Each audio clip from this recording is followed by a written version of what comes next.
Yeah, so today's discussion is about IV cannulas, very important topic for the exam and for life in general. I've divided this segment into three parts. The first one will be about each gauge size, different types of cannulas which are used in clinical practice and their color codings. Also, with a small note on their important uses. Second part will be the most important part of this discussion, how to remember the color coding for IV cannulas easily. And the third part will be how we are going to apply this into an MCQ. So we will discuss an MCQ at the last part of this discussion. So before we start talking about the IV cannulas, one thing all of you should keep in your mind is the larger the gauge number or the larger the number of the IV cannula, the smaller the size. Okay, larger the number, smaller the size, which means a 14 gauge cannula is larger than a 16 gauge cannula. 16 gauge cannula is larger than a 20 gauge cannula. So we have to remember, the larger the number, the smaller the size of the cannula, or the smaller the bore or diameter of the needle being used. Okay, so first let's talk about the most important ones which are in clinical use. So we have the 14 gauge, 16 gauge, 18 gauge, 20 gauge, 22 gauge and 24 gauge. So keep adding 2s, 14 to 24. Okay, we have, so the 14 gauge is orange in color, 16 gray in color, 18 green in color, 20 pink in color, 22 blue in color and 24 yellow in color. And in the second part of this discussion, I'll tell you how to remember these easily. So don't worry about the color coding right now. Just focus on the different gauges available and their uses. So the 14 gauge and 16 gauge are essentially wide bore cannulas. So you have to remember this. The 14 gauge and 16 gauge are wide bore cannulas, which means their bore is really wide and you can send a lot of fluid per minute, which means the flow rate of fluid you can give is more. So you can give more fluids in shorter span if you use a wide bore cannula, a 14 and a 16 gauge cannula. So when do we use this? If you have to remember in one word, anytime there is shock. So the preferable cannula and the first step in management in shock, one of the first steps is to secure IV access, and you secure IV access by inserting two large bore or wide bore cannulas, and they are nothing but the 14 or 16 gauge cannula. So shock, 14, 16 gauge cannulas, anywhere you have massive trauma situations, lot of bleeding, active bleeding, things like that, you have to insert the 14 and 16 gauge cannula so you can give a large amount of fluid in a short time and revive his blood pressure and vitals. Next, the 18 gauge cannula. Most important thing you have to remember about the 18 gauge cannula is it is the preferred cannula for blood transfusions. So we use 18 gauge or the green color for blood transfusions, and that is the most preferred cannula for blood transfusion. So blood transfusion 18 gauge. Next, the most important, rather the most commonly used cannula is the 20 gauge cannula. Okay, most commonly used cannula is a 20 gauge cannula. So this is pink in color, and this will be the cannula that all of you have seen in wards. So whenever you've gone to the ward as an intern or as a final year or whatever, look at the cannula color. It will most probably be pink because it is a routinely used, most common cannula. It is used for dehydration, for all IV infusions, for all drugs which are given via IV, for antibiotics, analgesics, everything. Pink cannula is the most frequently used cannula in adults. Next is the 22 gauge cannula, which is blue in color. All I want you to remember about the 22 gauge cannula is that it is used for chemotherapeutic and chemo infusions for few patients with small veins, and most importantly it is used in elderly. This is something you have to remember. We use, especially in cardiac patients and renal patients, we use blue cannula rather than the pink because its bore is smaller, so we give less fluid per minute, so fluid overload chances are reduced. We don't want a fluid overload in cardiac and renal patients. So elderly, 22 gauge blue cannula is used sometimes in pediatric patients. 24 gauge most commonly used in pediatric patients, so I want you to remember 24 gauge is most commonly used in pediatric patients and also in some adults with fragile veins or thin veins or difficult to find veins, but mainly pediatric patients yellow. So essentially from all these, what do you want to remember? 14 and 16 are wide bore used in shock, 18 is blood transfusion, 20 is pink for nearly every purpose, so it is the most used, and 24 pediatrics. There are two new cannula sizes added that I'd like to mention. One is the 17 gauge cannula, which is white in color, and its uses are similar to the 16 and 18 gauge. It's used in between surgeries, multiple large volume infusions and all that. So 17 gauge white is also there, and other than that there's also a 26 gauge which is recently added, which is violet. It is the smallest. I told you, larger gauge size, smaller the cannula. So 26 gauge is the smallest, it's violet in color, and it is used in neonates. Okay, so I want you to remember this. 26 is used in neonates.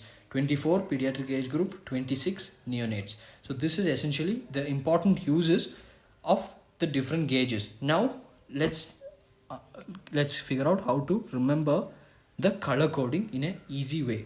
So I found this online. It's a really nice technique. I've drawn this diagram to try and represent that technique. But all you have to remember is, let's move from the core of the earth to the sun. From the core of the earth to the sun. And as you keep moving, the cannula or the color coding goes along with it. Once I explain with the picture, you'll understand better. So let's start with the core of the earth, which is orange. Then you have the mantle, which is gray. Then you have the crust of the earth, which has grass, which is green. Then you have a few pink flowers growing on that grass. Then you have the sky, which is blue, and the sun. So let's go through it. So you can see here, we are starting with 14, which is the largest size which we use clinically. And we'll end with 24. So 14 is where the core of the earth is. So core of the earth is orange. So for molten, right? So 14 gauge. Then you go to the mantle, 16 gauge. Then you go to the grass, which is 18 gauge. Then you over the grass, you have pink flowers flowing. So pink flowers growing. So pink, which is 20 gauge. Then we have the sky, which is blue, 24 gauge. And then in the sky, we have the sun, beyond the sky rather, which is blue, which is 22 gauge. And beyond the sky, the sun we have, which is 24 gauge. So let's go through it again. Core of the earth orange, core of the earth orange, 14 gauge. So all you have to remember is you start with 14. So core of the earth orange, 14 gauge. Then mantle gray filled with stones, 16 gauge. Then green grass, 18 gauge. Then you have pink flowers growing in the grass, 20 gauge. Then you have the blue sky, 22 gauge. And lastly you have the yellow sun, 24 gauge. Okay, very easy way to remember how the IV cannula gauges go. Okay, this is a nice technique. Go from the core of the earth to the sun. If you want to remember 26 gauge also, remember that beyond the sun you have the Milky Way, which could be violet or purple. So 26 gauge, but essentially core of the earth to the sun, 24 gauge. So easy way to remember, right? Okay. Last, we'll apply the concepts that we learned. So a 45-year-old man presents to the emergency department with upper abdominal pain and a history of peptic ulcer disease. He reports vomiting of blood at home. He is otherwise well, takes no medication and abstains from use of alcohol. While the emergency department, he vomits bright red blood into a bedside basin and becomes lightheaded.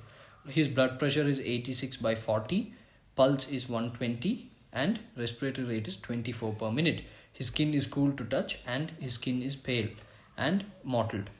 You are asked to secure an IV access for the said patient. Which IV cannula would you use? Okay, A green, B yellow, C violet, D grey. So this is a frequently asked question, some concept and some fact also. So let's pause for a second. You guys try to answer and then we'll come to the discussion. Yeah, so essentially if you read the clinical scenario here, so we know this patient is having an upper GI bleed, right? Upper GI bleed. He's having an upper GI bleed and he's losing blood and he's also vomiting. So he's losing fluid. So he is having some hypovolemia. And if you look further into his vitals, there is hypotension 86/40, tachycardia 120 BPM and respiratory rate of 24, which is tachypnea, right? So he's hurried breathing, high pulse and low blood pressure, which is nothing but a picture of shock. So we do see some fluid loss here and we do see a low BP, high blood pressure, low BP, high pulse and high respiratory rate and also pale and cool extremities. So classical picture of a shock, right? Pale, cool extremities when you start with. Vitals are all perfect for shock. Remember, shock has compensated shock or reversible shock has tachycardia, tachypnea with hypotension. So here we see all three: tachycardia, tachypnea and hypotension. And pale, cool extremities should always make you suspect shock. So here we have a case of shock. So to answer this question, we need all the facts we discussed earlier. So firstly, we need to know how to diagnose shock. We've done that here. We found there is some fluid loss. We found the classical features of shock. So we know it's shock. So that was the first step. The second step is to know which IV cannula you should insert in shock. So we discussed earlier wide bore IV cannula. The first step in management of shock is to get IV access by inserting 2 wide bore cannulas. So we need a wide bore cannula. The third thing you need to know is what a wide bore cannula is. So we know 14 gauge and 16 gauge are wide bore cannulas. So now we know we have to insert these gauges into this patient. Lastly, third thing is you need to know the color coding also to answer this question. So let's first have the gauges written under each color and then we can answer more easily. So first one is green. So we know what was green. So orange was core of the earth, then mantle was 16, then grass or surface of the earth crust was green. So that is 18, 14, 16, 18 gauge, right?